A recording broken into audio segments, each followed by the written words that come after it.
Brooklyn Independent Television. So you've decided to go green.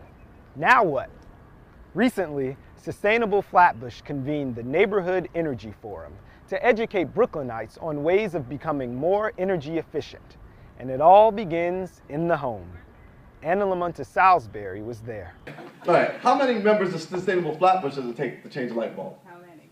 None. Because you've all been educated to use compact fluorescents, and you know that you don't have to change them quite as often. So, All kidding aside, Sustainable Flatbush, an advocacy group dedicated to helping Brooklyn residents become energy conservative, met last month for their first neighborhood forum. The conference brought together small business owners, co-op managers, and multifamily property owners with building contractors and organizations providing federal and state funding for environmentally friendly home improvements.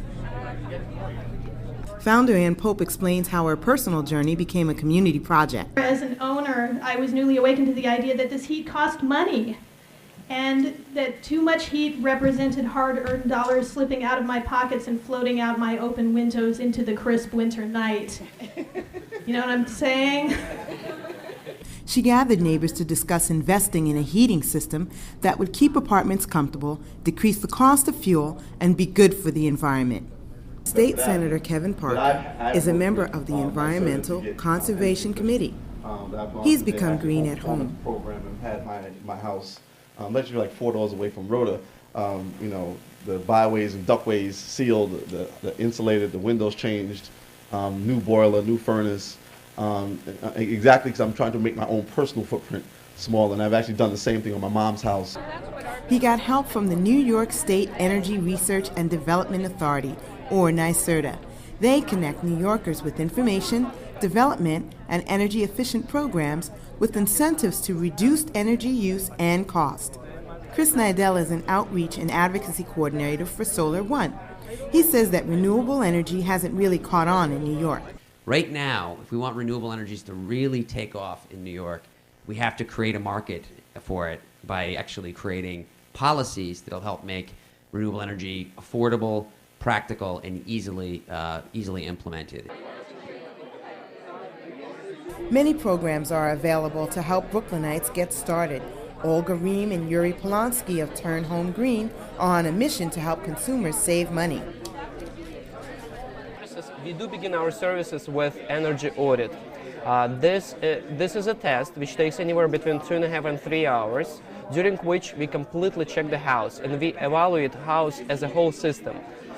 We apply building science to a house and we determine where the problems are and make the whole list of suggestions. We provide a written report where it says and listed of what can be done to a house to make it an energy efficient house and a better place to live. We usually reduce energy consumption in the house by 30–40%. And turning your home green isn't just for single-family homeowners. Con Edison has programs for people living in apartments. At present, Con Edison is offering various incentives for multifamily buildings within the 5 to 50 dwelling unit range.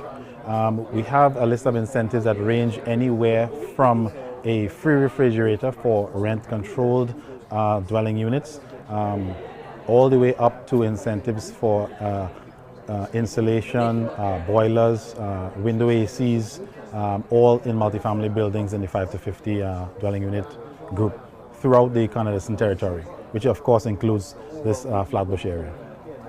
Plan NYC 2030 is a city initiative to create a sustainable future. According to the report, 80% of New York City's emissions are produced from New York City buildings.